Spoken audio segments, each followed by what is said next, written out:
ಸ್ನೇಹಿತರೆ ನಮಸ್ಕಾರ. ನಾಳೆ ಏಪ್ರಿಲ್ 28 ಮಂಗಳವಾರ. ನಾಳೆಯಿಂದ 72 ವರ್ಷ ಈ 8 ರಾಶಿಯವರಿಗೆ ಗೋಲ್ಡನ್ ಟೈಮ್ ಶುರುವಾಗ್ತಿದ್ದು ಚಕ್ರ ಬಡ್ಡಿಯಂತೆ ದುಡ್ಡು ಬರುತ್ತೆ. ಚಾಮುಂಡೇಶ್ವರಿ ದೇವಿಯ ಕೃಪಾಶೀರ್ವಾದ ನಿಮ್ಮ ಮೇಲೆ ಇರಲಿದೆ. ಹಾಗಾದ್ರೆ ಆ ಅದೃಷ್ಟವಂತ ರಾಶಿಗಳು ಯಾವುವು, ಅವುಗಳಿಗೆ ಏನೆಲ್ಲ ಲಾಭ ಸಿಗುತ್ತೆ ನೋಡೋಣ. ಅದಕ್ಕಿಂತ ಮೊದಲು ಚಾಮುಂಡೇಶ್ವರಿ ದೇವಿಗೆ ಭಕ್ತಿಯಿಂದ ಲೈಕ್ ಕೊಟ್ಟು ದಿನ ಭವಿಷ್ಯ ತಿಳಿಯಲು ನಮ್ಮ ಚಾನೆಲ್ ಅನ್ನ ಸಬ್ಸ್ಕ್ರೈಬ್ ಮಾಡಿ. ಹಾಗೆ ಬೇಗನೆ ನಮ್ಮ ವಿಡಿಯೋದ ನೋಟಿಫಿಕೇಶನ್ ಪಡೆಯಲು ಬೆಲ್ ಬಟನ್ ಕ್ಲಿಕ್ ಮಾಡಿ ಆಲ್ ಅಂತ ಕ್ಲಿಕ್ ಮಾಡ್ಕೊಳ್ಳಿ. ಇನ್ನು ನಿಮ್ಮ ಜೀವನದ ಸಕಲ ಸಮಸ್ಯೆಗಳಾದಂತಹ ಸತಿಪತಿ ಕಲಹ, ಪ್ರೀತಿಯಲ್ಲಿ ಮೋಸ, ಭೂಮಿ ವಿಚಾರ, ಕೋರ್ಟ್ ಕೇಸ್, ವ್ಯಾಪಾರ, ಹಣಕಾಸಿನ ತೊಂದರೆ, ಸಾಲಬಾಧೆ, ಸ್ತ್ರೀಯರ ಗುಪ್ತ ಸಮಸ್ಯೆ, ಹೀಗೆ ಹಲವಾರು ಸಮಸ್ಯೆಗಳಿಗೆ ಶಾಶ್ವತ ಪರಿಹಾರ ಮಾಡಿಕೊಡ್ತಾರೆ. ಡಿಸ್ಪ್ಲೇ ಮೇಲೆ ಕಾಣ್ತಕ್ಕಂಥ ಗುರುಜಿ ನಂಬರ್ಗೆ ಒಮ್ಮೆ ಕರೆ ಮಾಡಿ ನೋಡಿ. ಹೌದು, ನಾಳಿನ ಏಪ್ರಿಲ್ 28 ಮಂಗಳವಾರದಿಂದ ಮುಂದಿನ 72 ವರ್ಷ ಕೂಡ ಈ 8 ರಾಶಿಯವರಿಗೆ ಗೋಲ್ಡನ್ ಟೈಮ್ ಜೊತೆಗೆ ಚಕ್ರ ಬಡ್ಡಿಯಂತೆ ದುಡ್ಡು ಬರುತ್ತಂತೆ.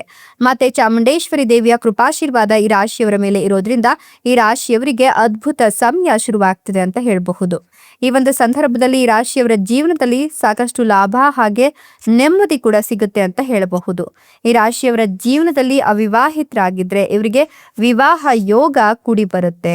ಜೊತೆಗೆ ಈ ಒಂದು ಸಂದರ್ಭದಲ್ಲಿ ನಿಮ್ಗೆ ಜಾಕ್ ಪಾಟ್ ಹೊಡೆಯುವಂತೆ ದುಡ್ಡು ಹುಡುಕಿಕೊಂಡು ಬರುತ್ತೆ ಅಂತ ಹೇಳಬಹುದು. ನಿಮ್ಮ ಜೀವನದಲ್ಲಿ ಒಂದು ದೊಡ್ಡ ತಿರುವು ಸಿಗ್ಲಿದ್ದು ಅದೃಷ್ಟ ಕೈ ಹಿಡಿಯುತ್ತೆ ಅಂತ ಹೇಳಬಹುದು. ನೀವು ಬಡ್ತಿ ಅಥವಾ ದೊಡ್ಡ ಪಾತ್ರದ ಅವಕಾಶಗಳನ್ನು ಪಡ್ಕೊಳ್ತೀರಾ. ಹೊಸ ವೃತ್ತಿ ಅವಕಾಶಗಳು ತೆರೆದುಕೊಳ್ಳುತ್ತೆ. ದೀರ್ಘಕಾಲದಿಂದ ಸ್ಥಗಿತಗೊಂಡಿದ್ದ ಕೆಲಸಗಳು ಈಗ ವೇಗವನ್ನು ಪಡ್ಕೊಳ್ಳುತ್ತೆ. ನಿಮ್ಮ ನಿರ್ಧಾರ ತೆಗೆದುಕೊಳ್ಳುವ ಶಕ್ತಿ ಬಲಗೊಳ್ಳುತ್ತೆ. ಜನರು ನಿಮ್ಮ ಕೆಲಸವನ್ನ ಗಮನಿಸ್ತಾರೆ ಮತ್ತು ನೀವು ಮೆಚ್ಚುಗೆಯನ್ನು ಪಡಿತೀರಾ. ನಿಮ್ಮ ಕಠಿಣ ಪರಿಶ್ರಮವು ಈಗ ನೇರ ಫಲಿತಾಂಶವನ್ನ ನೀಡುತ್ತೆ. ನಿಮ್ಮ ಆರ್ಥಿಕ ಪರಿಸ್ಥಿತಿಯು ಕ್ರಮೇಣ ಸುಧಾರಿಸುತ್ತೆ ಅಂತ ಹೇಳಬಹುದು. ನಿಮ್ಮೊಳಗೆ ಹೊಸ ಶಕ್ತಿ ಮತ್ತು ಸ್ಪಷ್ಟತೆಯ ಭಾವನೆ ಮೂಡುತ್ತೆ. ಉದ್ಯೋಗದಲ್ಲಿರೋರು ಜವಾಬ್ದಾರಿಯ ಜೊತೆಗೆ ಗೌರವವನ್ನು ಪಡೆದುಕೊಳ್ತಾರೆ. ವ್ಯವಹಾರ ವಿಸ್ತರಣೆಗೆ ಉತ್ತಮ ಅವಕಾಶಗಳು ಸಿಗ್ತಾ ಹೋಗುತ್ತೆ. ನಿಮ್ಮ ಆರ್ಥಿಕ ಪರಿಸ್ಥಿತಿ ಮೊದಲಿಗಿಂತ ಬಲವಾಗಿ ಕಾಣುತ್ತೆ. ನಿಮ್ಮ ಕಠಿಣ ಪರಿಶ್ರಮವು ಈಗ ನಿಜವಾದ ಫಲಿತಾಂಶವನ್ನ ತಂದುಕೊಡ್ಲಿಕ್ಕೆ ಶುರು ಮಾಡುತ್ತೆ. ನಿಮ್ಮ ನಾಯಕತ್ವದ ಗುಣಗಳು ಇನ್ನಷ್ಟು ಪ್ರಕಾಶಮಾನವಾಗಿ ಹೊಳೆಯುತ್ತೆ. ಸಮಾಜ ಮತ್ತು ಕೆಲಸದ ಸ್ಥಳದಲ್ಲಿ ನಿಮ್ಮ ಪ್ರಾಮುಖ್ಯತೆ ಹೆಚ್ಚಿಗೆ ಹಾಕಿ ನಿಮ್ಮ ಜೀವನದ ದಿಕ್ಕನ್ನು ಬದಲಾಯಿಸಬಹುದಾದ ಮಹತ್ವದ ವೃತ್ತಿ ಅವಕಾಶವನ್ನ ನೀವು ಪಡ್ಕೊಳ್ತೀರಾ. ಸರ್ಕಾರ ಅಥವಾ ಉನ್ನತ ಮಟ್ಟದ ಕೆಲಸದಲ್ಲಿ ಯಶಸ್ಸನ್ನ ಕಾಣ್ತೀರಾ. ಹಳೆಯ ಅಡೆತಡೆಗಳು ಕ್ರಮೇಣ ದೂರವಾಗುತ್ತೆ. ಹೊಸ ಆದಾಯದ ಮೂಲಗಳು ಹೊರಹೊಮ್ಮುತ್ತೆ. ನಿಮ್ಮ ಕುಟುಂಬ ಮತ್ತೆ ಸಾಮಾಜಿಕ ವಲಯದಲ್ಲಿ ನಿಮ್ಮ ಮೌಲ್ಯ ಹೆಚ್ಚಾಗ್ತಾ ಹೋಗುತ್ತೆ. ನೀವು ಗಮನ ಹಾಗೆ ದೃಢ ನಿಶ್ಚಯವನ್ನ ಉನ್ನತ ಮಟ್ಟಕ್ಕೆ ಕೊಂಡೊಯ್ಯುವಂತೆ ಮಾಡ್ತೀರಾ. ಪ್ರಮುಖ ವೃತ್ತಿ ಜೀವನದ ಬದಲಾವಣೆ ಅಥವಾ ಹೊಸ ಆರಂಭ ಸಾಧ್ಯತೆ ಇದೆ. ಸ್ಥಗಿತಗೊಂಡ ಯೋಜನೆಗಳು ಈಗ ಮುಂದುವರಿಯಲು ಪ್ರಾರಂಭವಾಗುತ್ತೆ. ನಿಮ್ಮ ಆರ್ಥಿಕ ಪರಿಸ್ಥಿತಿಯಲ್ಲಿ ಸುಧಾರಣೆಯ ಸ್ಪಷ್ಟ ಲಕ್ಷಣಗಳು ಗೋಚರವಾಗ್ತಿದೆ. ಅಪಾಯಗಳನ್ನು ತೆಗೆದುಕೊಳ್ಳುವ ನಿಮ್ಮ ಧೈರ್ಯ ಹೆಚ್ಚಿಗೆ ಆಗುತ್ತೆ. ನಿಮ್ಮ ಭವಿಷ್ಯದಲ್ಲಿ ಫಲ ನೀಡುತ್ತೆ.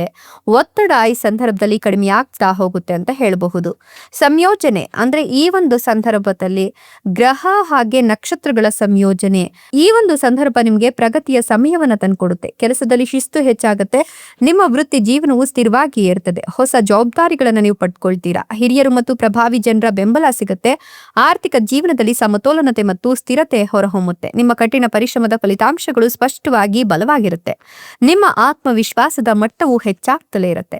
ಇಷ್ಟೆಲ್ಲ ಲಾಭ ಮತ್ತು ಅದೃಷ್ಟವನ್ನು ಪಡಿತಿರ್ತಕ್ಕಂಥ ಅದೃಷ್ಟವಂತ ರಾಶಿಗಳು ಯಾವುವು ಅಂದ್ರೆ ವೃಶ್ಚಿಕ ರಾಶಿ, ಕುಂಭ ರಾಶಿ, ಮೀನ ರಾಶಿ, ಮೇಷ ರಾಶಿ, ಧನುರ್ ರಾಶಿ, ತುಲಾ ರಾಶಿ, ಮೇಷ ರಾಶಿ, ಕೊನೆಯದಾಗಿ ಮಿಥುನ ರಾಶಿ. ಇವುಗಳಲ್ಲಿ ನಿಮ್ಮ ರಾಶಿ ಇದ್ದರೂ ಇಲ್ಲದಿದ್ದರೂ ಓಂ ನಮೋ ಮಾತೆ ಚಾಮುಂಡೇಶ್ವರಿ ದೇವಿಯೇ ಅಂತ ಕಮೆಂಟ್ ಮಾಡಿ. ಧನ್ಯವಾದಗಳು.